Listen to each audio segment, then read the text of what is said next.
हरे कृष्ण कृष्ण कृष्ण हरे हरे हरे राम राम राम हरे हरे कृष्ण कृष्ण हरे हरे हरे राम राम हरे हरे कृष्ण कृष्ण हरे राम राम हरे हरे कृष्ण माताजी सन प्रभु అందరికీ ప్రణామాలు అలాగే స్వాగతం లెవెల్ 3 ఇందులో మనం శ్రీ ఈశోపనిషత్తు అనేది చూస్తున్నాము శ్రీ శ్రీ రాధా గోవిందాలయం మ్యాంగ్లూరు కర్ణాటక వారి తరపున మీ అందరికీ కూడా స్వాగతం ముందుగా గురు ప్రణామాలు ఓం అజ్ఞానతిమిరాంధస్య జ్ఞానాంజనశలాకయా చక్షురున్మిళితం యేన తస్మై శ్రీ గురవే నమః శ్రీచైతన్యమనోభీష్టం స్థాపితం యేన భూతలే స్వయం రూపः కదా మహ్యం దదాతి స్వపదాంతికం नमः ओं विष्णुपादाय कृष्णप्रेष्ठाय भूतले श्रीमते भक्तिवेदान्तस्वामिति नामिने नमस्ते सारस्वते देवे गौरवाणी प्रचारिणे निर्विशेषशून्यवादी पाश्चात्यदेशतारिणे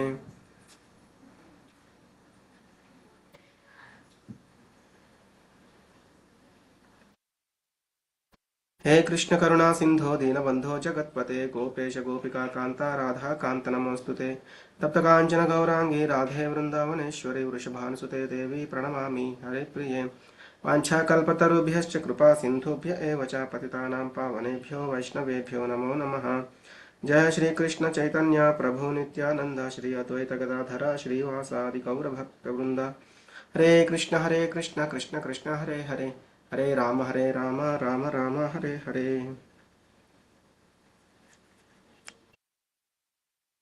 శ్రీ ఈశోపనిషత్తులో ఈరోజు మనం 10వ మంత్రం చూస్తున్నాం.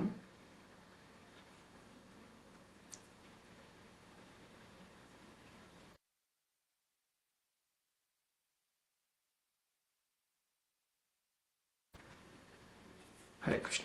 అన్యదేవాహుర్విద్యయా దేవాహుర్విద్యయా इति शुश्रुमधीराणां येनस्तद्विचक्षिरे. ओके ఇప్పుడు చెప్పండి. ధీరాణం ఏన సత్విచక్షణే అన్యదేవాహుర్విద్యయా అన్యదేవాహుర్విద్యయా అన్యదేవాహుర్విద్యయా అన్యదాహురవిద్యయా అన్యదాహురవిద్యయా इति शुश्रुमधीराणां ఇది శుశ్రుమధీరాణం येनस्तद्विचक्षिरे. ఏన సత్విచక్షిరే అన్యదేవాహుర్విద్యయా అన్యదేవాహుర్విద్యయా అన్యదాహురవిద్యయా అన్యదాహుర్విద్యయా इति शुश्रुमधीराणां येनस्तद्विचक्षिरे.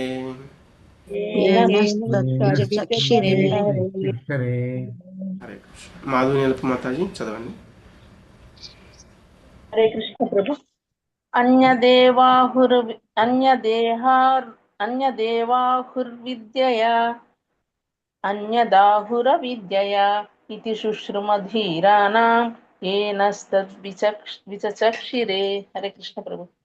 హరే కృష్ణ. భవానీ మాతాజీ అర్థాలు అనువాదం చదివేసేయండి మాతాజీ. హరే కృష్ణ ప్రభుజీ. అన్యత్ ఏవ వేరైనది అహు చెప్పారు విద్యయ జ్ఞాన సాధన చేత అన్యత్ వేరైనది అహు చెప్పారు అవిద్యయ అజ్ఞాన సాధన చేత ఇతి అని శృమ విన్నాము ధీరాణం బుద్ధిమంతుల వల్ల ఎవరు నా మాకు తత్ దానిని విచక్షిరే విన్నాము. విద్యా సాధన వల్ల ఒక ఫలం అవిద్యా సాధన వల్ల మరొక ఫలం పొందబడుతుందని ప్రాజ్ఞులు వివరించారు. భాష్యము చదవమంటారు. ఒక నిమిషం మాతాజీ. ఇక్కడ మనం చూస్తే రెండు కూడా అన్యతేవ ఆహుహు, ఇక్కడేమో విద్యయ, అలాగే ఇక్కడేమో అవిద్యయ అన్నమాట. అంటే మనం విద్యా సాధన వల్ల ఒక ఫలాన్ని పొందుతాము, అలాగే అవిద్యా సాధన వల్ల మరొక ఫలాన్ని పొందుతాము అని ప్రాజ్ఞులు అంటే ఆ యొక్క ధీరులు అనేవాళ్ళు చెప్తున్నారు. అంటే ఆ ప్రాజ్ఞులు అంటే మనకి ఇంతకుముందు కూడా మంత్రాలు చూసాం కదా, ఉత్తమాధికారులు అనమాట. ఓకే మాతాజీ, చదవండి మాతాజీ. భవానీ మాతాజీ. భాష్యము. భగవద్గీత 13వ అధ్యాయము 8-12 శ్లోకాల్లోని 13వ అధ్యాయంలో చెప్పబడినట్లు మానవుడు ఈ క్రింది పేర్కొన్న విధంగా జ్ఞానాన్ని ఆర్జించాలి.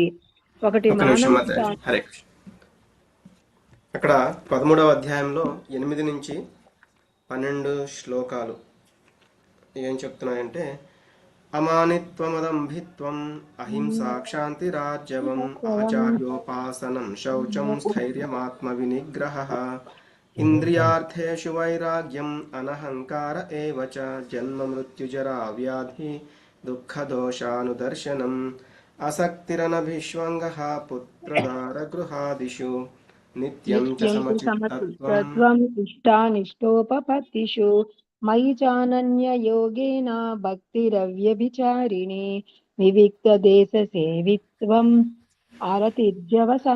అరతిర్జన సంసది అధ్యాత్మ జ్ఞాన నిత్యత్వం తత్వజ్ఞానార్థ దర్శనం ఏతజ్ఞానమితి ప్రోక్తం అజ్ఞానం యదతోన్యథా.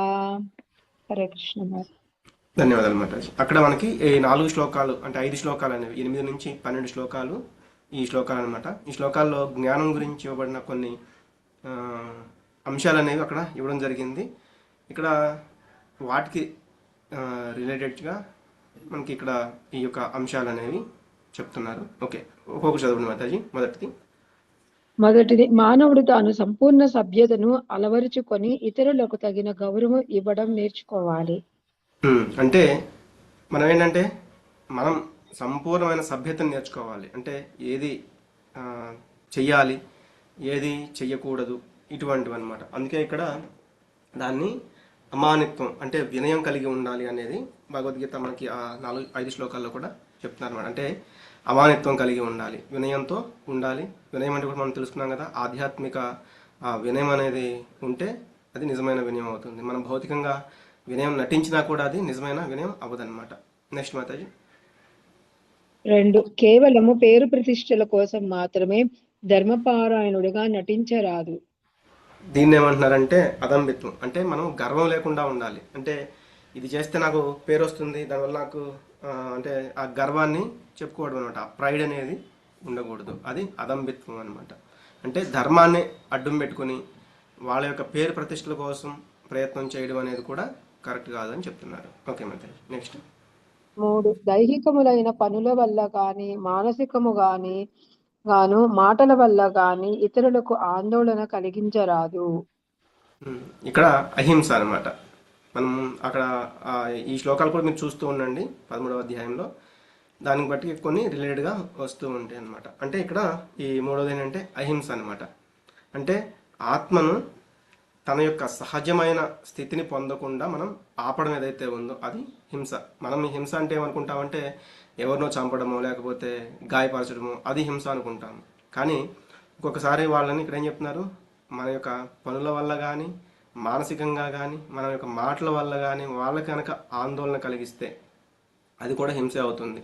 వేరే వారి యొక్క ఆధ్యాత్మిక పురోగభివృద్ధికి మనం ఆటంకం అంటే మనం అడ్డు పడడం కూడా హింస అవుతుందన్నమాట. ఇంకా సపోజ్ ఇప్పుడు పిల్లలు ఎప్పుడైతే కృష్ణ చైతన్యంలో ముందుకు వెళ్ళాలి ఇటువంటివి మనం చెప్పాలి వాళ్ళకి. అలా కాకుండా ఒకవేళ వాళ్ళు వెళ్తామంటే కూడా మనం వాళ్ళని వెళ్ళనివ్వకుండా అడ్డుకున్నామంటే అది కూడా పెద్ద హింస అని చెప్తారు ఆచార్యులు. నెక్స్ట్ మాతాజీ. ఇతరులు రెచ్చగొట్టినా సహనం ప్రదర్శించాలి. 4, ఇది శాంతి.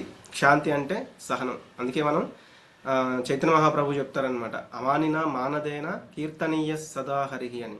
అంటే ఎవరు నిన్ను అవమానించినా ఎవరు నిన్ను పొగిడినా కూడా నువ్వు కీర్తనీయ సదాహరివి, నువ్వు ఎప్పుడు కూడా భగవంతుణ్ణి కీర్తిస్తూ ఉండు. ఇంకా తరోరపి సహిష్ణున అని చెప్తారనమాట. అంటే ఆ వృక్షం లాగా ఎప్పుడు కూడా సహనంతో ఉండాలి, వినయంతో ఉండాలి అని కూడా చెప్తారు. నెక్స్ట్ మాతాజీ.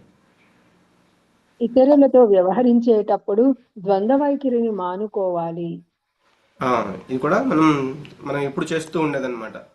ఇతరులతో వ్యవహరించేటప్పుడు మనం ద్వంద్వ వైఖరి అంటే దీన్ని ఆర్జవం అంటే సరళత్వం అంటే రుజువుగా మనం రుజుత్వాన్ని కలిగి ఉండాలి అని చెప్తున్నారు. అంటే ఏంటి, మనకి ఎవరైనా ఏదో ఒకటి చెప్తారు ఒకళ్ళ గురించి, అంటే వేరే వాళ్ళ గురించి చెప్పొచ్చు, వాళ్ళకి వీళ్ళకి సరిగ్గా పడట్లేదు, ఏదో వాళ్ళు మనకు చెప్తారు, వాళ్ళకి చెప్పాలని చెప్తారు, లేకపోతే ఎట్లాగో చెప్తారు. మనం ఏం చేస్తామంటే దానికి ఇంకొక 2-3 యాడ్ చేసో, లేకపోతే అక్కడ మనకి అది చెప్పడం వల్ల వాళ్ళిద్దరికి గొడవే తప్ప ఏమీ ఉండదు. దాన్ని తీసుకెళ్ళి వాళ్ళకి చెప్తాము, ఇంకా వాళ్ళు చెప్పింది తీసుకొచ్చి వీళ్ళకి చెప్తూ ఉంటాం. దానివల్ల ఏమవుతుంది, వాళ్ళిద్దరి మధ్య ఇంకా వైరం అనేది పెరుగుతూ ఉంటుంది అనమాట. అటువంటివి ఉండకూడదు. ఇంకా మనం ఏం చేస్తూ ఉంటాం, ఏదైతే ఎదుటి వ్యక్తి గురించి మనం మనసులో ఒక రకంగా అనుకుంటూ ఉంటాము, కానీ వాళ్ళతో నవ్వుతూ మాట్లాడుతూ ఉంటాము, ఇట్లా ఇంకొక రకంగా వ్యవహరిస్తూ ఉంటాం అన్నమాట. అలాగే వాళ్ళకి వ్యతిరేకంగా కూడా కొన్ని కొన్ని పనులు అనేవి చేస్తూ ఉంటాము. దీన్ని ద్వంద్వ వైఖరి అని ఇక్కడ చెప్తున్నారు. నెక్స్ట్ మాతాజీ. తనను క్రమంగా ఆత్మసాక్షాత్కారం దశకు తీసుకోగల ఆధ్యాత్మిక ఆచార్యుని కోసం వెతకి అతని శరణు జొచ్చి అతనికి సేవ చేస్తూ అతడిని యుక్తమైన ప్రశ్నలను అడగాలి. ఇది మనకు అక్కడ ఏం చెప్తున్నారంటే ఆచార్యోపాసనం అనమాట. కాబట్టి అందరూ ఆచార్యులు కాదు, ఎవరైతే ప్రామాణికమైన ఆధ్యాత్మిక ఆచార్యులు ఉన్నారో మనం వాళ్ళని శరణు జొచ్చాలి. నేను కూడా చూసాం కదా, తద్విద్ధి ప్రణిపాతేన పరిప్రశ్నేన సేవయ అని మనం వాళ్ళ దగ్గరికి వినయంగా వెళ్ళాలి, వాళ్ళకి సేవ చేస్తూ మనం వాళ్ళని శరణు జొచ్చి యుక్తమైన ప్రశ్నలు అనేవి అడుగుతూ ఉండాలి. మనం అనుకుంటూ ఉంటాం ఉపాధ్యాయులు, వాళ్ళు ఆచార్యులు కాదు, వాళ్ళు ఉపాధ్యాయులు అంటారనమాట. కాబట్టి ఆచరించి చూపిస్తున్న వాళ్ళు ఎవరున్నారో మనం వాళ్ళని వాళ్ళ యొక్క శరణ అనేది వేడుకోవాలి. 7. ఆత్మసాక్షాత్కార దశను పొందడానికి స్వయం వ్యక్తములైన శాస్త్ర గ్రంథాలలో చెప్పబడిన నియమ నిబంధనలను పాటించాలి. నియమ నిబంధనలను పాటించాలి అంటే దీన్ని శౌచం అంటారనమాట. అంటే ఆ యొక్క నియమాలు ఏవైతే ఉన్నాయో, ఇప్పుడు మనకు కూడా 4 నియమాలని చెప్పబడుతూ ఉంటాయి, వాటిని మనం పాటిస్తూ ఉండాలి. భౌతిక ప్రపంచంలో ఒక్కొక్కసారి ఏదన్నా మనం పొందాలి అంటే ఒక రకంగా చేయాలి అంటూ ఉంటాం కదా, అది నేను పొందడానికి పెద్ద తపస్సు చేశారా బాబు అంటూ ఉంటారు. అంటే చాలా కష్టపడ్డాను అని చెప్పడానికి. సపోజ్ ఒక కారు కొనడానికి, చాలా ధనం సంపాదించడానికి, ఒక పదవి పొందడానికి, ఇట్లా మనం ఈ యొక్క మాట అనేవి వింటూ ఉంటాయి. మరి భౌతికంగా చూస్తేనే అట్లా తపస్సు చేశారు అంటే, మరి ఆధ్యాత్మికము అంటే ఆ పరతత్వమైన భగవంతుణ్ణి మనం చూడాలంటే ఎంత కష్టపడాలి, అంటే దానికి ఎంత తపస్సు కావాలి. కాబట్టి తపస్సు అంటే మనం నియమాలు అనేవి పాటించాలి. కాబట్టి కృష్ణ చైతన్యంలో కూడా 4 నియమాలు అనేవి ఉన్నాయి. కొంతమంది ఏమంటూ ఉంటారంటే ఈ నియమాల్లో 1 తీసేస్తే బాగుంటుంది, 2 తీసేస్తే బాగుంటుంది, అప్పుడు మనం ఆచరించవచ్చు, ఇలా అంటూ ఉంటారనమాట. కానీ మరి అందుకే అట్లా ఆలోచించే వాళ్ళకి భగవంతుడు ఏం చెప్తున్నారు, ఏ యథామాం ప్రపద్యంతే తాం తథైవ భజామ్యహం. అంటే మీరు ఏ విధంగా మీరు నన్ను తెలుసుకోగలుగుతున్నారో ఆ విధంగా నేను మిమ్మల్ని అట్లా అంటే మీకు దాన్ని బట్టే మీకు వచ్చే ఆ ఫలితం అనేది వస్తూ ఉంటుంది అని చెప్తున్నారు. నెక్స్ట్ మాతాజీ. 8. శాస్త్ర గ్రంథాలలో చెప్పబడిన సిద్ధాంతాలలో దృఢ విశ్వాసమును కలిగి ఉండాలి. మనం చూసాం కదా, ఉత్సాహ నిశ్చయ ధైర్య తత్కర్మ ప్రవర్తన సంగత్యాగాత్ సతో వృత్తే షడ్భిర్భక్తి ప్రసిద్ధ్యతి. కాబట్టి శాస్త్ర గ్రంథాలలో చెప్పబడిన సిద్ధాంతాల పట్ల మనం దృఢమైన విశ్వాసం అనేది ఉండాలి. నెక్స్ట్ మాతాజీ. 9. ఆత్మ సాక్షాత్కారాన్ని పొందడానికి ప్రతికూలమైన అభ్యాసాల నుండి దూరంగా ఉండాలి. మనకు అందుకే చెప్తారనమాట భక్తి రసామృత సింధువులో, అనుకూలస్య సంకల్ప ప్రతికూలస్య వర్జితం అంటే విడిచిపెట్టడం అనమాట. అంటే ఏదైతే కృష్ణ భక్తి కోసం మనం అంటే ఎటువంటి కార్యాలు చేస్తే మనం కృష్ణ భక్తిని పెంపొందించుకోగలమో అటువంటి అనుకూలమైన సంకల్పాన్ని మనం తీసుకోవాలి. మరి ఆ భక్తి మార్గానికి ఏదైతే విరుద్ధంగా ఉందో అటువంటిని మనం విడిచిపెట్టడానికి రెడీగా ఉండాలన్నమాట. భక్తికి అనుకూలంగా లేని వాటి పట్ల మనం దూరంగా ఉండాలి. అవి ఎటువంటి వాటినైనా సరే మనం విడిచిపెట్టడానికి రెడీగా ఉండాలి. Next message. 10. తన శరీర పాలనకు కావలసిన దానికంటే ఎక్కువగా దేనిని ఆశించరాదు. మనం ఉపదేశామృతం చూసాం కదా, ఏ బిందువు వస్తుంది ఇక్కడ చెప్పండి ఎవరైనా. ఎక్కువగా ఆశించరాదు. అత్యాహార ప్రయాసస్య ప్రజల్పానీయమాగ్రహః జనసంగస్య లోల్యస్య షడ్భిర్భక్తి వినశ్యతి. వినశ్యతి. హరి బోల్. హరే కృష్ణ మాతాజీ. నెక్స్ట్ 11. మానవులు దేహాత్మ బుద్ధిని వీడి తన శరీరానికి సంబంధించిన వారిని తన వారుగా భావించకుండా ఉండాలి. అంటే ఆసక్తి అనేది తగ్గించుకోవాలన్నమాట. అది ఎంతవరకు ఉండాలో అంతవరకు ఉంచుకుంటూ తగ్గించుకోవాలి. ఓకే మాతాజీ, ఇంకొకరికి ఇద్దాము. శైలజ మాతాజీ. హరే కృష్ణ. ఈ భౌతిక దేహము ఉన్నంత వరకు పునర్జన్మ, ముసలితనము, రోగము, మరణం అనే దుఃఖాలను ఎదుర్కోవడం తప్పదని ప్రతి ఒక్కరూ జ్ఞాపకం ఉంచుకోవాలి. భౌతిక దేహానికి సంబంధించిన దుఃఖాల నుండి విముక్తుడు కావడానికి ప్రయత్నించడం వల్ల ప్రయోజనం లేదు. తన ఆధ్యాత్మిక నిజస్థితిని తిరిగి పొందడానికి తగు మార్గాన్ని అన్వేషించడమే ఉత్తమమైన పద్ధతి. ఇక్కడ మనకు ఆ శ్లోకాల్లో దుఃఖ దోషాను దర్శనం అనే పదం వస్తుందన్నమాట మనకి ఆ 13వ అధ్యాయంలో. కాబట్టి ఈ జన్మ, మృత్యు, జరా, వ్యాధి అనేవి దుఃఖ దోషాలు మనం ఎప్పుడు కూడా దర్శనిస్తూ ఉంటాం అనమాట.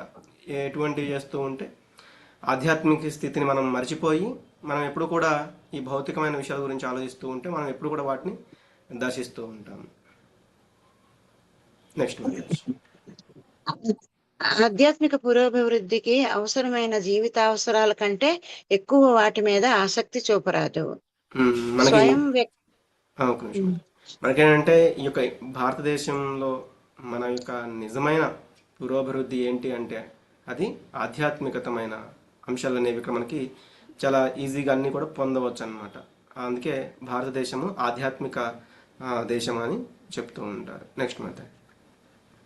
స్వయం వ్యక్తములైన శాస్త్ర గ్రంథాలు చెప్పిన దానికంటే ఎక్కువగా భార్యాపుత్రాదుల పట్ల, గృహాదుల పట్ల ఆసక్తుడు కారాదు.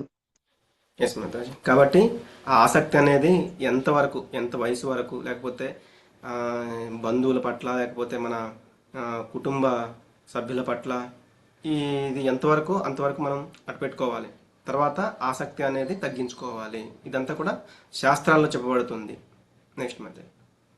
మనస్సు కల్పించే వాంఛనీయాల పట్ల సంతోషము, అవాంఛనీయాల పట్ల దుఃఖము పొందరాదు. ఎందుకంటే మనసు ఒకసారేమో కావాలంటుంది, ఒకే విషయాన్ని కావాలంటుంది, ఇంకోసారి వద్దు అంటుంది. కాబట్టి వాటి గురించి ఆలోచన ఉండకూడదు. నెక్స్ట్ దేవాది దేవుడైన శ్రీకృష్ణునికి శుద్ధ భక్తుడై అనన్య మనసుతో ఆయన్ను సేవించాలి. అందుకే మనకు ఒక పదంతో చెప్తారనమాట, మై చానన్య యోగేన. ఇక్కడ మై చానన్య యోగేన అనే ఆ పదంతో చెప్తున్నారు ఆ శ్లోకాల్లో. ఇది చాలా ముఖ్యమైన విషయం అనమాట. ఏమని చెప్తున్నారు? దేవాది దేవుడైన శ్రీకృష్ణునికి శుద్ధ భక్తుడై అనన్య మనసుతో. అనన్య మనసు అంటే అన్యమైనది ఇంకా ఎటువంటిది మనసులో పెట్టుకోకుండా మనం భగవంతుణ్ణి సేవించాలి. ఇదొక్కటి చేస్తే మిగతా విషయాలు ఏవైతే ఉన్నాయో అవన్నీ కూడా మన కంట్రోల్లోకి వస్తాయని చెప్పొచ్చు. నెక్స్ట్ మాతాజీ. ఆధ్యాత్మిక సాధనకు అనుకూలమైన శాంత వాతావరణంతో కూడిన ఏకాంత ప్రదేశాల్లో నివసించడానికి ఇష్టాన్ని పెంచుకోవాలి. భక్తులు కాని వారు గుమికూడే జనసమర్థము గల ప్రదేశాలను పరిహరించాలి.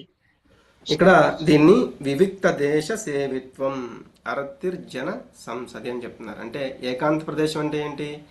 భక్తులు గుమిగూడి ఉంటారు. అంటే భక్తులు ఎక్కడైతే ఉంటారో అదే నిజమైన ఏకాంత ప్రదేశం. మరి కలియుగంలో ముఖ్యంగా అటువంటి ప్రదేశం ఎక్కడ ఉంటుంది అంటే మన యొక్క ఆలయాలు, మందిరాలు, భగవంతుని యొక్క మందిరాలు అనమాట. ఒక రకంగా చెప్పాలంటే అవే ఈ కలియుగంలో అరణ్యాలు. ఎందుకంటే ఆ అరణ్యము అక్కడ సత్వగుణంలో ఉంటుంది. కాబట్టి అటువంటి ప్రదేశాల్లో ఉండడానికి మనం ఇష్టపడాలి. నెక్స్ట్ మాతాజీ.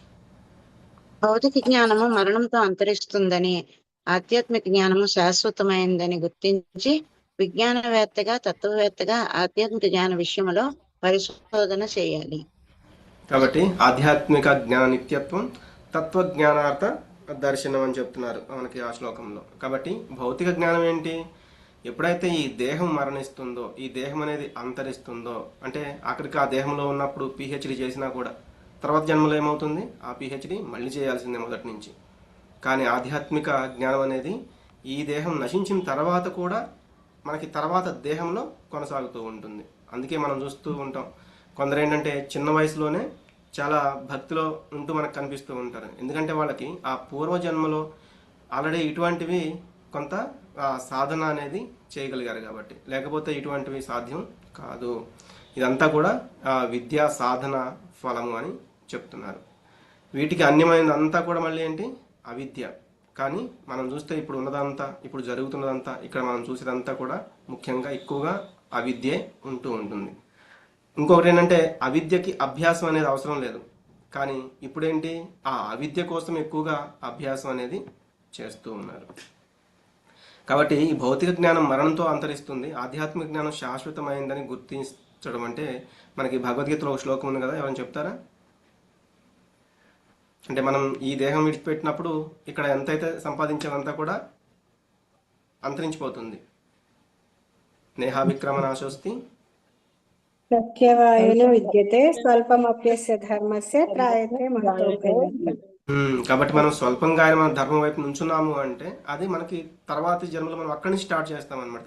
తర్వాత ఎప్పుడైతే మనం మళ్ళీ దేహం తీసుకుంటామో మనం అక్కడి నుంచి కంటిన్యూ చేస్తాము. కానీ భౌతికమైన జ్ఞానం అనేది అలా కాదనమాట.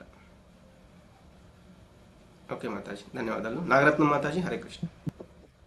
హరే కృష్ణ ప్రభుజీ, ప్రణామాలు ప్రభుజీ. నిజమైన జ్ఞానాన్ని పెంపొందించుకోవడానికి ఈ 18 అంశాలను క్రమ పద్ధతిలో అనుసరించాలి. ఇవి తప్ప మిగిలిన పద్ధతులన్నీ అజ్ఞాన విషయానికి సంబంధించినవే అని తెలుసుకోవాలి. గొప్ప ఆచార్యులైన శ్రీల భక్తి వినోద ఠాకూర్ భౌతిక జ్ఞాన విధానాలన్నీ మాయాశక్తికి సంబంధించిన బాహ్య లక్షణాలే అని, వాటిని అభ్యసించడం వలన మానవుడు గాడిద కంటే అధికుడు కాలేడని భావించేవారు. ఈ సిద్ధాంతమే ఈ శ్రీ ఈశోపనిషత్తులో కూడా కనపడుతుంది. భౌతిక జ్ఞానార్జన వలన ఆధునిక మానవుడు గార్ధభావంలాగా మూఢుడుగా మాత్రమే మారుతున్నాడు. ఆధ్యాత్మిక వేషం వేసుకున్న కొందరు భౌతిక రాజకీయవేత్తలు ఆధునిక నాగరికత విధానం ఆసురమైనదని విమర్శిస్తారు. కానీ దురదృష్టవశాత్తు భగవద్గీతలో వర్ణించబడిన యథార్థ జ్ఞానాభ్యాస విషయంలో వారు శ్రద్ధ వహించరు. ఈ ఆసుర పరిస్థితిని మార్చడానికి పూనుకోరు. ఇక్కడ ఏంటంటే నిజమైన జ్ఞానాన్ని పెంపొందించుకోవడానికి ఇప్పుడు మనం ఏదైతే ఈ 18 విషయాలు చూసామో ఆ 18 అంశాలు కూడా మనం క్రమ పద్ధతిలో అనుసరించాలి. అందుకే అక్కడ భగవద్గీతలో కూడా మనం చెప్తారనమాట, ఇవి ఏవైతే అన్నీ ఉన్నాయో ఇవన్నీ కూడా తాత్విక అన్వేషణ అనేవి, ఇవన్నీ కూడా జ్ఞానము, వీటికి అన్యమైనది ఏదైతే ఉందో అదంతా కూడా నేను అజ్ఞానం అని ప్రకటిస్తున్నానని భగవంతుడు మనకి 13వ అధ్యాయంలో చెప్పారనమాట, ఆ 8 నుంచి 12 శ్లోకాల్లో. అదే విషయం ఇక్కడ కూడా ప్రభుపాదులు మళ్ళీ చెప్తున్నారు, ఈ 18 అంశాలను మనం క్రమ పద్ధతిలో అనుసరించాలి నిజమైన జ్ఞానాన్ని మనం డెవలప్ చేసుకోవడానికి. ఇవి తప్ప మనం ఏదన్నా మిగిలిన పద్ధతులన్నీ అనుసరించాము అంటే మనం అజ్ఞానాన్ని అభివృద్ధి చేసుకుంటున్నట్టుగా తెలుసుకోవాలి. అందుకే గొప్ప ఆచార్యులు ఎవరు? శ్రీల భక్తి వినోద ఠాకూర్లు అనమాట. ఎవరైతే శ్రీల ప్రభుపాదుల వారు ఉన్నారో వారి యొక్క గురువు గారైన శ్రీల భక్తి సిద్ధాంత సరస్వతి ఠాకూర్ల వారి యొక్క తండ్రి గారు అనమాట. ఈయన కూడా ఈ గురు శిష్య పరంపరలో ఒక గురువుగా ఉన్నారు. ఈయన కూడా కోర్టులో జడ్జిగా ఉండేవాళ్ళు అనమాట. కానీ ఆయన ఒక సమయం అంటే ఆ కోర్టులో ఉండే సమయం ఏదైతే ఉందో అది అయిపోయిన తర్వాత ఆయన కూడా ప్రచారం చేస్తూ ఉండేవాళ్ళు ఇంటింటికి వెళ్ళి. అలాగే ఈయన చాలా గౌడీయ వైష్ణవ గీతాలు కూడా చాలా రచించారనమాట. కాబట్టి ఈ భౌతిక జ్ఞాన విధానాన్ని మాయాశక్తికి సంబంధించిన బాహ్య లక్షణాలే, అంటే అంతరమైన కాకుండా ఇవన్నీ కూడా ఏవైతే మనము అంటే పైన చెప్పారు కదా, వాటిని మనం అవలంబించకపోతే మిగతావన్నీ కూడా బాహ్య లక్షణాలు. వాటిని అభ్యసించడం వల్ల మనం గాడిద కంటే కూడా అధికుడు కాలేడని భావించేవారు. అంటే గాడిద కంటే కూడా ఇంకా తక్కువ స్థాయిలో మనం పడిపోతాము అనేది చాలా గొప్పగా చెప్తున్నారు అనమాట. ఇంకా ఇక్కడ ఏం చెప్తున్నారు, ఈ ఈశోపనిషత్తు ఈ సిద్ధాంతాన్నే మనకి చూపిస్తూ ఉంది. ఇంకా ఇక్కడ కొంతమంది రాజకీయ నాయకులు ఏం చేస్తూ ఉంటారు, ఆధ్యాత్మికమైన వేషం వేసుకుంటూ ఉంటారు, లేకపోతే జాతీయవాదం పేరుతోనో లేకపోతే ఆర్థికాభివృద్ధి పేరుతోనో ఏదో ఒక దీంట్లో, లేకపోతే రాజకీయ నాయకులు వీళ్ళందరూ చూస్తానికి ఆధ్యాత్మిక వేషం వేసుకోవచ్చు, అంటే మనకు పైకి కనపడడానికి వీళ్ళు కూడా ఆధ్యాత్మిక విధానాన్ని అవలంబిస్తున్నారు అన్నట్లుగా ఉండొచ్చు. కానీ వాళ్ళు ఏం చేస్తున్నారు, కొంతమంది భౌతికమైన విధానాన్ని అనుసరిస్తూ ఉంటారు. అలాగే వాళ్ళు భగవద్గీతలో ఏదైతే నిజమైన జ్ఞానాన్ని ఇచ్చారో అటువంటి నిజమైన జ్ఞాన విషయంలో శ్రద్ధ అనేది వహించరు. ఈ యొక్క ఆ అసుర పరిస్థితిని మార్చడానికి వాళ్ళు పూనుకోవడం లేదు అని చెప్తున్నారు. ఆధునిక సమాజం హరే కృష్ణ. చదవండి మాతాజీ. ఆధునిక సమాజంలోని పిల్లలు కూడా తాను స్వయం సంపూర్ణుడనని భావించి పెద్దల పట్ల ఎలాంటి గౌరవం చూపించడు. మన విశ్వవిద్యాలయాల్లో బోధించబడుతున్న అనుచితమైన విద్యా విధానం వల్ల ప్రపంచమంతటా పిల్లలు పెద్దలకు తలనొప్పిని కలిగిస్తున్నారు. అందుకే శ్రీ ఈశోపనిషత్ అజ్ఞాన సంస్కృతి జ్ఞానం కంటే భిన్నమైనదని గట్టిగా హెచ్చరిస్తుంది. నిజానికి ఈ విశ్వవిద్యాలయాలు అజ్ఞానానికి మాత్రమే కేంద్రాలు. తత్ఫలితంగా శాస్త్రజ్ఞులు ఇతర దేశాలను రూపుమాపగల మారణ అస్త్రాలను కనిపెట్టడంలోనే నిమగ్నులై ఉన్నారు. నేటి విశ్వవిద్యాలయాలు విద్యార్థులకు బ్రహ్మచర్యం గురించి గాని, ఆధ్యాత్మిక మార్గానికి సంబంధించిన శాస్త్ర విధులను గురించి గాని బోధించటం లేదు. ఆధ్యాత్మిక ఉపదేశాలలో వారికి ఎలాంటి విశ్వాసం లేదు. ఆచరించి కార్యరూపంలో పెట్టడానికి గాక పేరు ప్రతిష్టల కోసం మాత్రమే శాస్త్ర విధులు బోధించబడుతున్నాయి. అందుచేతనే సాంఘిక రాజకీయ రంగాలలోనే కాక మత సంఘాలలో కూడా విద్వేషాలు గోచరిస్తున్నాయి. హరే కృష్ణ ప్రభుజీ. హరే కృష్ణ మాతాజీ, ధన్యవాదాలు. హరే కృష్ణ. ఇక్కడ ఈ ఆధునిక సమాజంలో పిల్లలు కూడా ఏంటంటే స్వయం సంపూర్ణుడని భావించి, అంటే ఆధునిక సమాజంలోని పిల్లలు కూడా తాను స్వయం సంపూర్ణని భావించి పెద్దల పట్ల ఎలాంటి గౌరవం చూపించడు. అంటే మనం చూస్తూనే ఉంటాము, పెద్దలకి గౌరవం అనేది ఈ రోజుల్లో ఎలా వాళ్ళకి చెప్పాలనేది కూడా తెలియట్లేదు. వాళ్ళ తల్లిదండ్రులు కానీ, అలాగే పాఠశాలల్లో ఉపాధ్యాయులు కానీ ఇటువంటివి నేర్పించరు. అలాగే పాఠశాలలో కూడా ఎవరు బాగా చదువుతున్నారో వాళ్ళకి ప్రశంసలు అనేవి వాళ్ళని ప్రశంసిస్తూ ఉంటారు. కానీ ఎవరైతే మంచి పద్ధతులను పాటిస్తున్నారో వాళ్ళకి గౌరవం అనేది ఇస్తూ ఉండరు. అంటే వాళ్ళని ప్రోత్సహించరు అనమాట, ఎవరైతే మంచి పద్ధతులు అనేవి పాటిస్తూ ఉన్నారో. అట్లాగే అప్పట్లో శ్రీల ప్రభుపాదుల వారు ఎప్పుడైతే అమెరికా వెళ్ళారో అప్పటికి వాళ్ళ యొక్క గవర్నమెంట్ కూడా ఏంటి, ఈ హిప్పీలు అంటే వాళ్ళు చాలా విపరీతమైన మద్యం, మాంసం, మగువ ఇట్లా అంటే వాళ్ళు ఇష్టం వచ్చినట్లుగా ప్రవర్తిస్తూ ఉన్నారనమాట. ఆ వ్యసనాలన్నీ కలిగి అప్పుడు ఆ గవర్నమెంట్ కానీ వాళ్ళ తల్లిదండ్రులు కానీ వాళ్ళని ఎవ్వరూ ఏమీ చేయలేకపోతున్నారు. అప్పుడు ప్రభుపాదుల వారు వాళ్ళందరినీ కూడా ఈ కృష్ణ చైతన్యంలోకి తీసుకురాగలిగారు. ఇవన్నీ కూడా అంటే వాళ్ళు ఆ దేశంలో అప్పుడు వాళ్ళు అన్నీ చేసినవి కూడా స్వయం కృతాపరాధాలు అంటారనమాట. అంటే స్వయంగా వాళ్ళే ఇటువంటి ఈ భౌతికమైన విద్యను బోధిస్తూ వాళ్ళని ఇటువంటి తప్పుడు మార్గంలోకి వెళ్ళేలాగా చేస్తున్నారు. ఇంకా ఏమవుతుంది, ఈ విశ్వవిద్యాలయాలు ముఖ్యంగా అజ్ఞానానికి ఎందుకు, ఎప్పుడైతే విశ్వవిద్యాలయాలు అంటే ఈ విశ్వంలో ఉన్న వాళ్ళు ఎవరైనా కూడా విద్యాలయంలోకి వచ్చి చేరవచ్చు. మరి ఎక్కడెక్కడి నుంచో వచ్చిన వాళ్ళు ఏమవుతుంది, వాళ్ళు విపరీతమైన వేరే వేరే పోకడల్ని ఇంకొకరికి నేర్పిస్తూ ఉంటారు. నేను చూసాను కదా, వాళ్ళకి ఏదో ఒక చెడు అలవాట్లు అనేవి ఒకరి ద్వారా ఒకరికి నేర్పిస్తూ ఉంటారనమాట. అందుకని అక్కడ అజ్ఞానానికి మాత్రమే కేంద్రాలు అని చెప్తున్నారు. మరి దీనివల్ల ఏమవుతుంది మనకు, అందుకే దైవాసుర సంపద్ విభాగం 16వ అధ్యాయంలో చెప్తారు భగవద్గీతలో, ఉగ్ర కర్మాణః అని. అంటే ఎవరైతే చేయకూడని పనులు చేస్తూ ఉంటారో వాళ్ళు ఏంటి, ఉగ్రకర్మలని చేస్తూ ఉంటారు అన్నమాట. పెద్ద పెద్ద విస్ఫోటనాలు వీటికి కారణమయ్యే కార్యక్రమాలని చేస్తూ ఉంటారు. మరి వీళ్ళు కూడా ఇక్కడ మారణాస్త్రాలని అంటే భయం అనమాట. ఒక దేశానికి ఇంకో దేశానికి భయం, ఎవరి భూమిని ఆక్రమించేస్తూ ఉంటారో ఇట్లా వీటిల్లోనే నిమగ్నం అయిపోయి వీటిల్లోనే తనమునకలైపోయి ఉంటున్నారు. మరి ఇంకా అటువంటి వాళ్ళకి బ్రహ్మచర్యం గురించి కానీ ఈ ఆధ్యాత్మిక మార్గం గురించి కానీ బోధించడం చాలా కష్టం అనమాట. అంటే కష్టము అంటే వీళ్ళు బోధించవచ్చు, కానీ వీళ్ళు బోధించాలి అనుకోవడము వీళ్ళు తప్పు అనుకుంటున్నారు. వాళ్ళు కూడా తీసుకునే ఆలోచనలో కూడా లేరనమాట. అలాగే ఇంకా మనం అంటే సాంఘికంగా, అలాగే రాజకీయంగా, అలాగే మత సంఘాలలో కూడా విద్వేషాలు రెచ్చగొడుతూ ఉన్నాయి. మనం కూడా అంటూ ఉంటాం కదా, దేశభక్తి అంటే ఈ ఇతర దేశాలను ద్వేషించడం అని అనుకుంటూ ఉంటాం అన్నమాట. ఓకే, సుప్రజా మాతాజీ. హరే కృష్ణ. హరే కృష్ణ ప్రభుజీ. హరే కృష్ణ.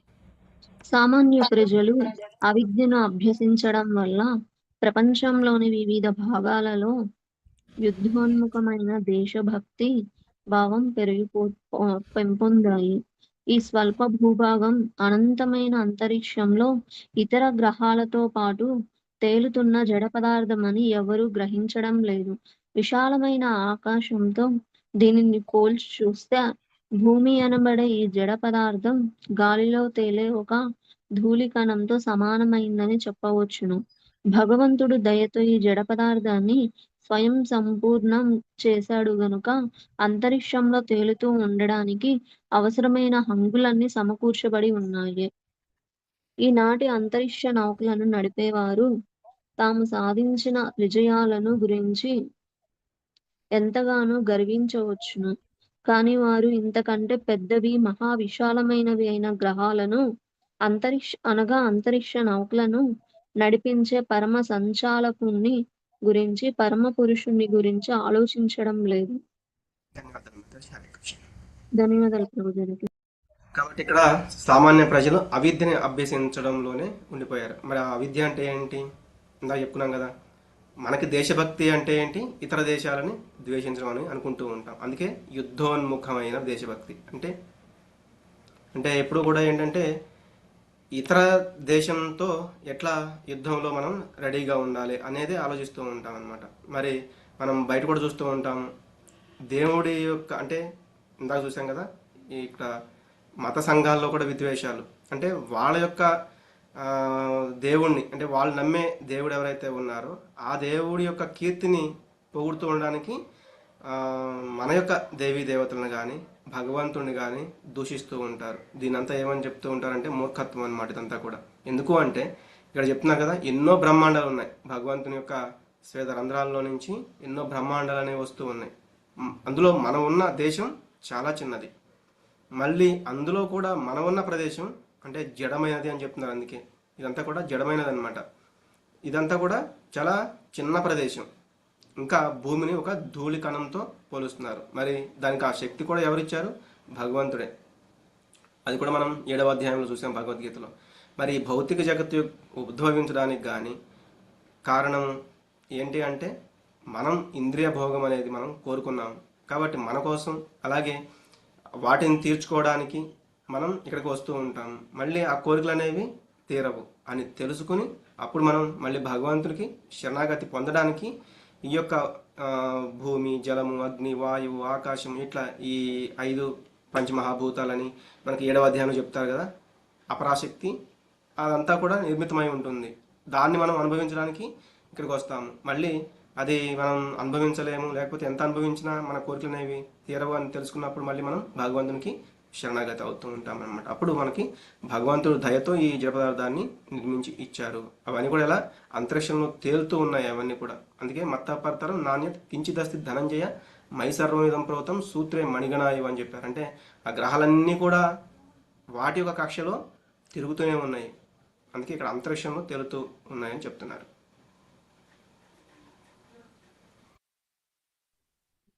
ఓకే, సుజాత వట్టికూటి మాతాజీ. హరే కృష్ణ. హరే కృష్ణ ప్రభుజీ. ప్రణామం. ప్రణామం. విశ్వంలో అసంఖ్యాకమైన సూర్యుడు, అసంఖ్యాకమైన గ్రహాలు ఉన్నాయి. భగవంతునిలో చిన్న అంశములైన మనం అపరిమితాలైన లోకాల మీద ఆధిపత్యాన్ని సంపాదించడానికి ప్రయత్నిస్తున్నాం. ఈ విధంగా జనన మరణ చక్రంలో పరిభ్రమిస్తూ ముసలితనంతోనూ రోగముతోనూ సతమతం అవుతున్నాము. మానవ జీవిత పరిమాణం ఇప్పుడు క్రమంగా 20 లేక 30 సంవత్సరాలు తగ్గిపోతుంది.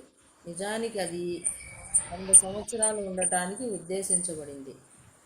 అవిద్యా ప్రభావం వల్ల మూఢులైన మానవులు తమ స్వల్పకాలిక జీవితంలోనే ఇంద్రియ భోగాలను ఎక్కువగా అనుభవించటానికి వేర్వేరు జాతులను సృష్టించుకుంటున్నారు.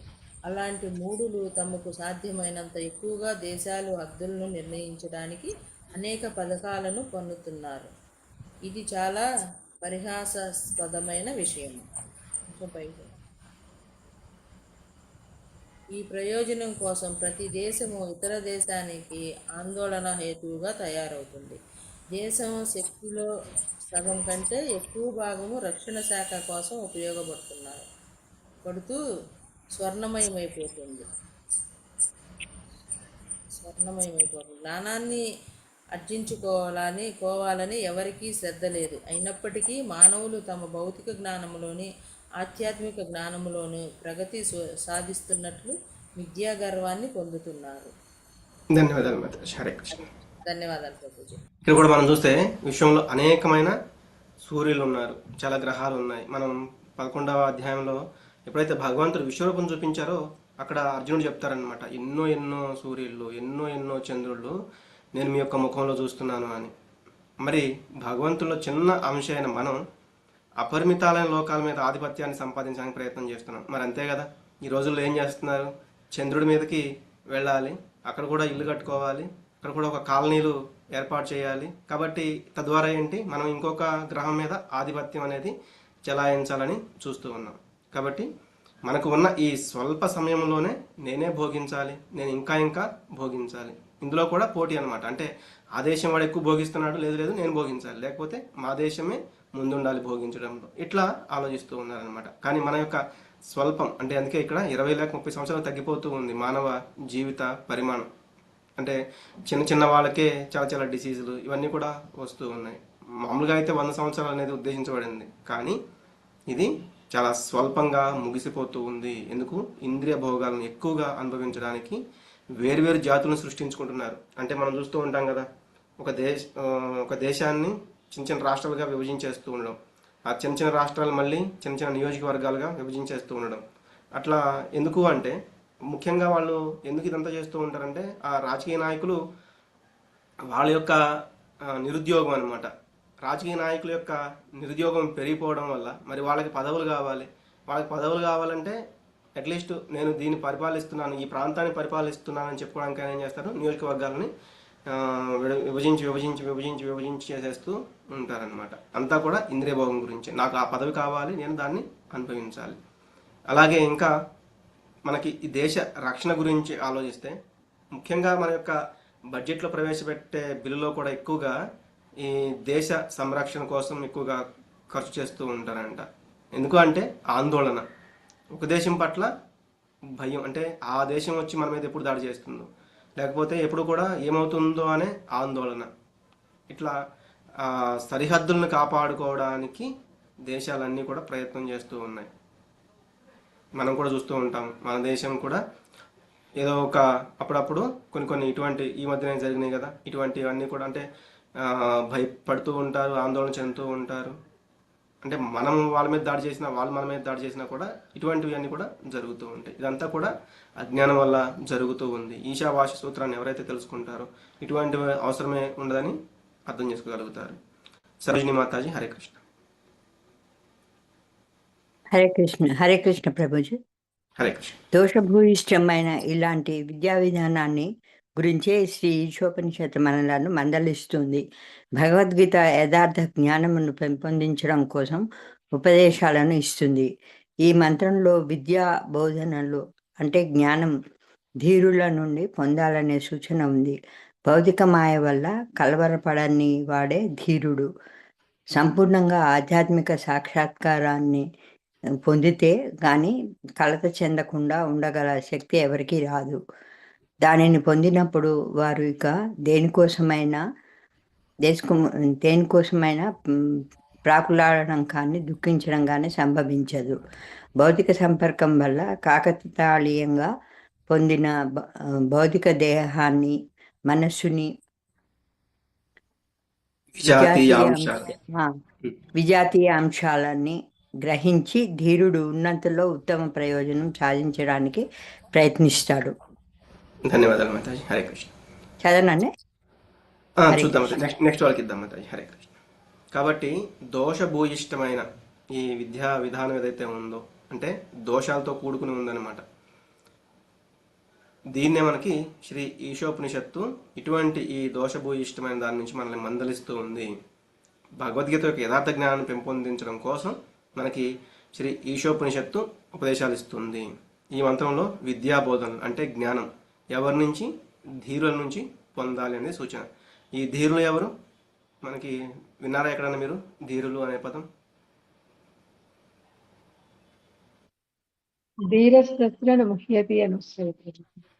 ఎస్ మాతాజీ. ఏం శ్లోకం అది?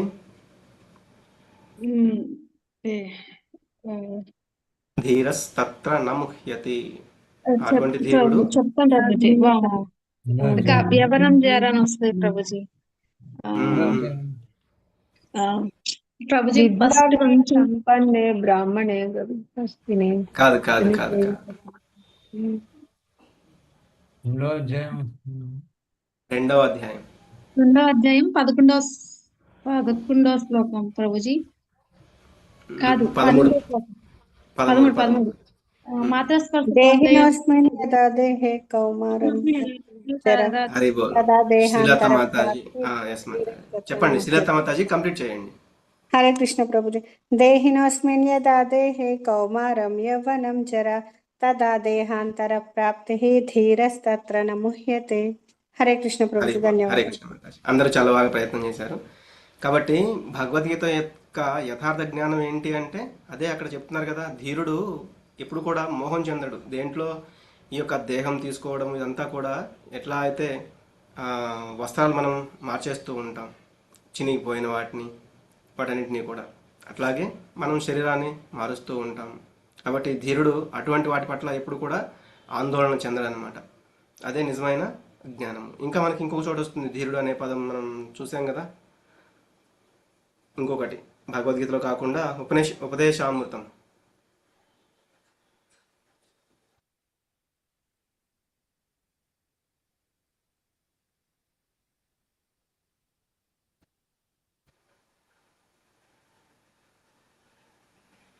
ప్రయత్నం చేస్తున్నారు ఎవరైనా? హరే కృష్ణ.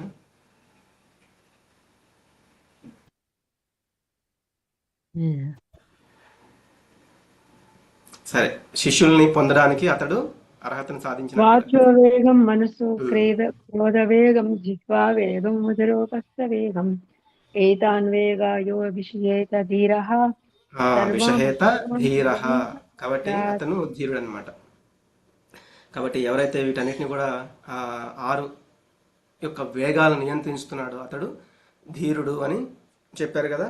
మరి ఆ ధీరుడు ఎప్పుడైతే అది నిజమైన విద్య అంటే అవి ఎప్పుడైతే అతను నియంత్రించగలుగుతున్నాడు అంటే అతనికి నిజమైన విద్య అనేది ఉందన్నమాట. కాబట్టి ధీరులు ఏం చేస్తూ ఉంటారు? ఉన్నంతలో ఉత్తమ ప్రయోజనాన్ని. అందుకే ఏదో ఇంగ్లీష్ వాడు కూడా ఉంటుందన్నమాట, బార్గింగ్ అని ఏదో ఒకటి చెప్తారు. అంటే చెడ్డ బేరం ఉత్తమ లాభం పొందడం, ఏదో ఒక సామెతలాగా కూడా ఉంటుందన్నమాట. అంటే ఉన్న దాంట్లోనైనా ఉత్తమ ప్రయోజనం అనేది పొందాలి. కాబట్టి మనకి ఈ మానవ దేహం అనేది లభించింది. మరి ఏ పరిస్థితుల్లో ఉన్నా కూడా మనం దీన్ని సరైన సక్రమమైన మార్గంలో మనం ఉపయోగించుకోకపోతే మనం పతనం చెందుతాము. కాబట్టి ధీరులు ఏంటంటే వాళ్ళు చేసే పని దాన్ని నిజమైన విద్యా బోధనని వాళ్ళు అంటే వాళ్ళు దాన్ని ఆ మార్గాన్ని సాధించడానికి ప్రయత్నం చేస్తూ ఉంటాడనమాట. ఓకే, ధనలక్ష్మి మాతాజీ. హరే కృష్ణ.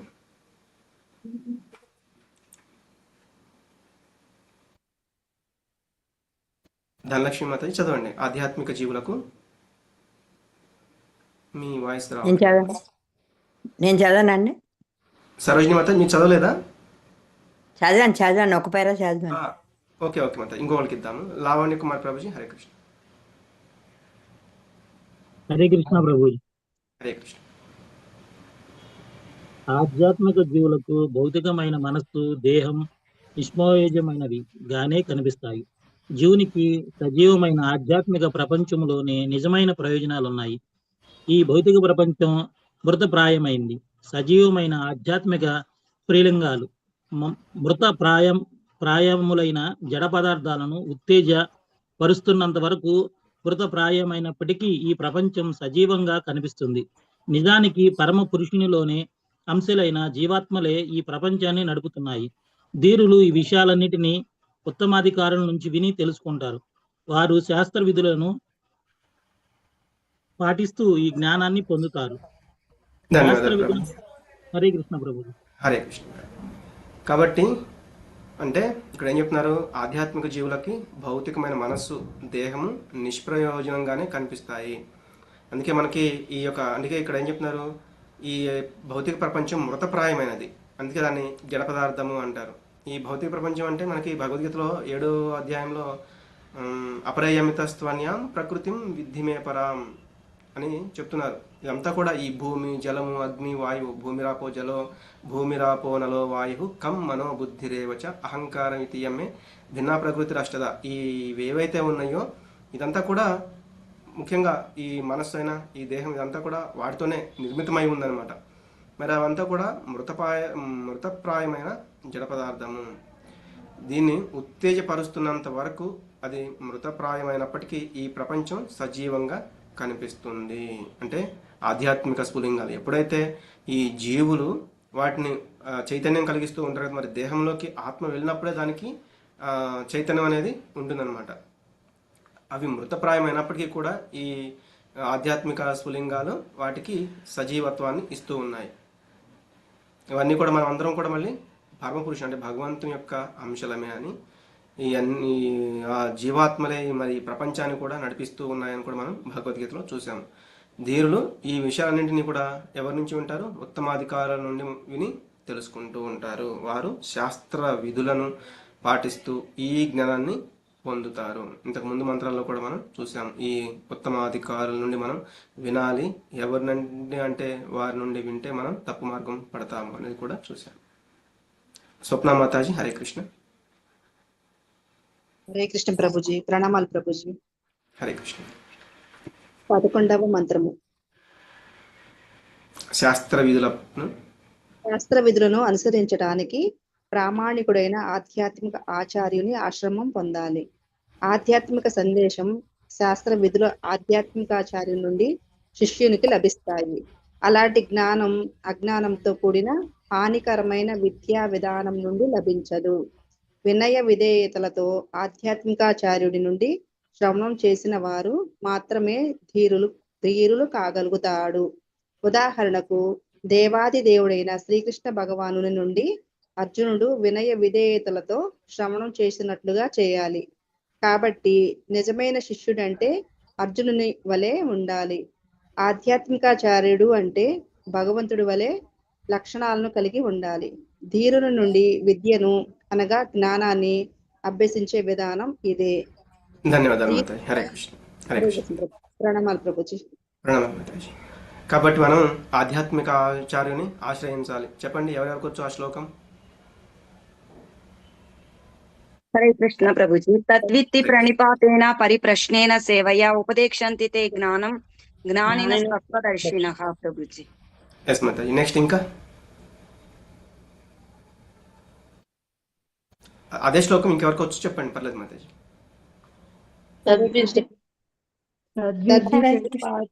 పరిప్రశ్నేన సేవయా ఉపదేశంతి తే జ్ఞానం జ్ఞానినస్తత్వదర్శినః. హరే బోల్. ఇంకా హరే కృష్ణ ప్రభుజీ. ప్రణామాలు ప్రభుజీ. తద్విద్ధి ప్రణిపాతేన పరిప్రశ్నేన సేవయా ఉపదేక్షంతి తే జ్ఞానం జ్ఞానిన తత్వదర్శినః. హరే కృష్ణ ప్రభుజీ. ధన్యవాదాలు. హరే కృష్ణ ప్రభుజీ.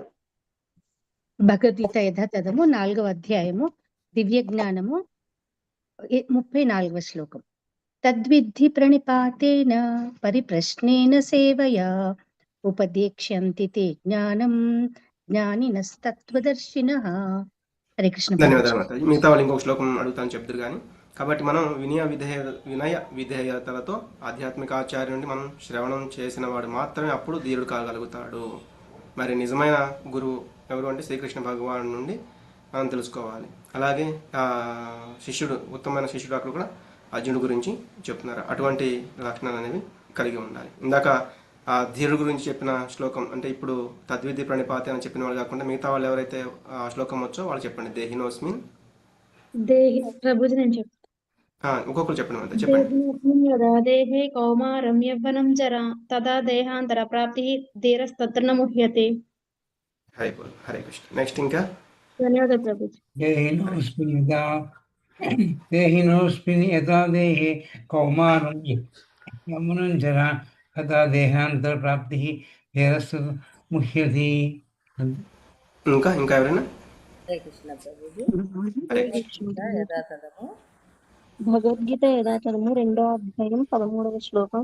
దేహినోస్మిన్ యథా దేహే కౌమారం యవ్వనం జరా తథా దేహాంతర ప్రాప్తి ధీరస్తత్ర న ముహ్యతి. ధన్యవాదాలు ప్రభుజీ. హరే కృష్ణ. హరే కృష్ణ. సుజాత మాతాజీ చెప్పండి. హరే కృష్ణ ప్రభుజీ. భగవద్గీత యథాతథము 2వ అధ్యాయము 13వ శ్లోకము. దేహినోస్మిన్ యథా దేహే కౌమారం యవనం జరా తథా దేహాంతర ప్రాప్తి ధీరస్తత్ర న ముహ్యతి. ధన్యవాదాలు ప్రభుజీ. హరే కృష్ణ. ధన్యవాదాలు మాతాజీ. కాబట్టి అక్కడ ఏం చెప్తున్నారు? దేహినోస్మిన్ యథా దేహే, దేహదారి ఎలా అయితే ఈ కౌమారం యవ్వనం జర, ఎలా అయితే పుట్టడం, కొంచెం పెరగడం అంటే యవ్వనం రావడం, తర్వాత మళ్ళీ ముసలితనం, తర్వాత దేహాన్ని విడిచిపెట్టడం, అది మనం వద్దనుకున్నా కూడా అవి వస్తూ ఉంటాయి అన్నమాట. కాబట్టి ధీరుడు అనేవాడు వాటిని చూసి ఆందోళన కానీ భయం కానీ చెందడు అని అక్కడ చెప్పడం జరిగింది. కాబట్టి అటువంటి ధీరుని నుండి మనం జ్ఞానాన్ని అభ్యసించే విధానం అలా ఉండాలి. ఎట్లా? తద్విద్ధి ప్రణిపాతేన పరిప్రశ్నేన సేవయ. ఓకే, హరే కృష్ణ. ధనలక్ష్మి మాతాజీ, ఇందాక మీరు పిలిచాను, మీ వాయిస్ హరే కృష్ణ ప్రభుజీ. హరే కృష్ణ ప్రభుజీ. ప్రణామాలు ప్రభుజీ. ధీరుడి వద్ద శిక్షని పొందని అధీరుడు బోధించగల ఆచార్యుడు కాలేడు. ధీరుల్లాగా నటించే ఆధునిక రాజకీయవేత్తలు నిజానికి అధీరులే. అందుచేతనే మానవులు వారి నుండి సంపూర్ణ జ్ఞానమును పొందలేరు. వారెప్పుడు డాలర్లలోను, సెంటులలోను, అనగా రూపాయలలోను, పైసలలోను తమకు ఎంత పారితోషికం దొరుకుతుందా అని అత్యంత ఆసక్తితో ఉంటారు. అలాంటి వారు ఆత్మసాక్షాత్కారానికి కావలసిన ఉత్తమ మార్గంలో మానవులను ఎలా నడిపించగలుగుతారు? అందుకే నిజమైన విద్యను అభ్యసించటానికి వినయ విధేయతలతో ధీరుని వద్ద శుశ్రూష చేయాలి. హరే కృష్ణ ప్రభుజీ. ప్రణామాలు ప్రభుజీ. కాబట్టి ఇక్కడ ఎప్పుడైతే మనం ధీరుడి దగ్గర ఆ శిక్షణ అనేది పొందట్లేదో అప్పుడు మనం అధీరుడు దగ్గర ఏదో ఒకటి తెలుసుకుంటున్నట్టు అనమాట. మరి ఈ ఆధునిక రాజకీయవేత్తలు ఏం చేస్తూ ఉంటారు? వాళ్ళు ఒక రకంగా చెప్పాలంటే అధీరులు.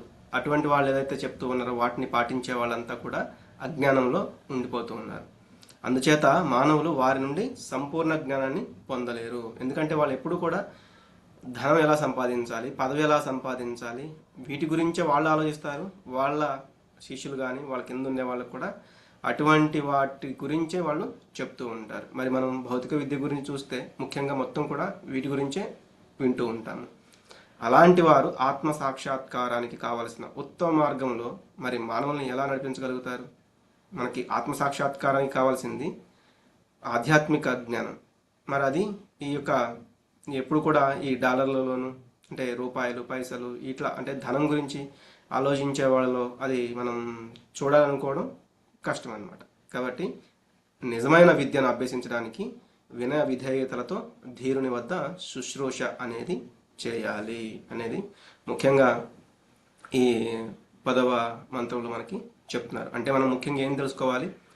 విద్య, నిజమైన విద్య ఏంటి, అది మనం నేర్చుకుంటే ఎటువంటి ఫలితాన్ని పొందగలుగుతాము, లేకపోతే అవిద్య అంటే ఏంటి, మరి మనం అవిద్యలో ఉంటే ఎటువంటి ఫలితాన్ని అనేది పొందుతాము అనేది ముఖ్యంగా చెప్పారు. అట్లాగే జ్ఞానానికి మనకి భగవద్గీతలో నుంచి 13వ అధ్యాయంలో జ్ఞానం యొక్క ఏవైతే జ్ఞాన విషయాలు ఉన్నాయో వాటిని ఇక్కడ వివరించడం జరిగిందనమాట. దీనిని ఉత్తమమైన ధీరులు, అదే ఉత్తమమైన